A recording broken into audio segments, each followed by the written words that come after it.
Ang mindset ng mga Pilipino, pag ikaw nakapag-asawa ng foreigner or malalaman nila na meron kang foreigner na partner, ay agad ikaw ay mayaman, marami kang pera, hindi ka nauubusan ng pera, at required ba talaga na merong sasakyan, na merong bahay? Marami na nagtatanong sa akin, nakaka-stress, nakaka-pressure.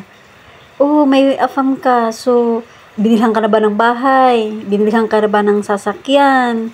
Required ba talaga yan? Alam nyo, hindi naman lahat ng mga foreigners ay maraming pera. But, meron talaga silang pera. Kung sa pagkain lang, hindi ka magugutom, lahat ng needs mo maibibigay naman.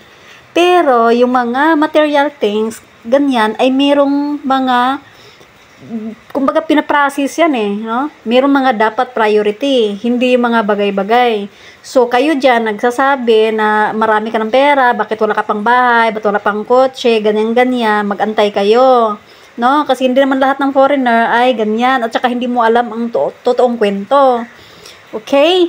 Hindi yung sabihin, oh, nakapag-asawa ka ng afam na may edad na, o ganyan, gagawin ka lang caregiver niyan. Bakit? Pag kayo ba, yung asawa nyo, halimbawa, yan ay nagkakasakit, hindi nyo ba aalagaan? At least, ang mga foreigner, pag yan ay may sakit na, aalagaan mo man, may pera sila. Hindi na ubusan ng pera. Okay? Hindi na ikaw mag-iisip kung anong sasaingin nyo sa araw-araw. Magkakasakit man sila, meron silang insurance. It's normal na alagaan mo talaga. Bakit? Yung mga Pilipino na asawa nyo, pag yan ba nagkakasakit, ay hindi nyo ba alagaan? Mapabata man yun o matanda? O diba common sense, guys? Para lang yung nakaka-stress, alam nyo? Ang mambabasya yung mga kaibigan mo pa, mga kamag-anak na magsasabi ng ganyan, may edad na yan, gagawin ka lang caregiver niyan. Sus, nako. Ang mga foreigner, alam nyo, sila mas sweet, maalaga, maalalahanin, especially sa mga kalusugan mo. Hindi ko naman sinasabing lahat, no? Hindi naman lahat ng mga foreigner ay ganyan, kasi sorti-sortihan lang din, but mostly ganyan. Kung napapansin nyo, maraming mga Filipina na nakapag-asawa ng afam kasi sila, nakikita nila na hindi sila gugutumin. May edad man yan, hindi sila gugutumin. Yung mga food na hindi na nakakain before, nakakain nila, nakapamasyal sa iba't ibang bansa, nakapunta sa lugar sa Pilipinas na never pang napuntahan. Okay? Ang sarap gumala ka, nag-i-enjoy ka, pero wala kang binunot na sariling pera sa bulsa mo.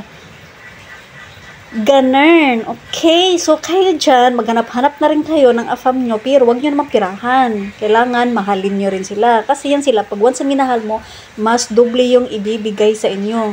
Swerte-swertihan lang talaga. Pag mayroong mga bastos na afam na namimit nyo, block agad. Ganun lang yun kasimple. Huwag kayo mag-entertain ng mga kano dyan, na mga bastos, kasi mayroon naman talaga dyan. Ang piliin nyo, yung maalalahanin sa inyo, may care sa inyo. Iniisip kung mayroon ba kayong pagkain, at ang igit sa lahat, tanggap ang inyong mga anak. At sa mga bashers naman dyan, hindi nyo alam kung gaano kahirap maghanap ng afam. Subukan yung magkaroon ng afam, saka nyo sasabihin, ayan, may edad na, gawin kayong caregiver niyan, o saka nyo sasabihin yan. Dahil ako sa experience ko, never ko pa na experience na makarating sa ibang bansa, but now that mayroon na akong foreigner, nakakapunta na ako doon, nag-i-enjoy na ako, yung mga food na gusto kong kainin before, nakakain.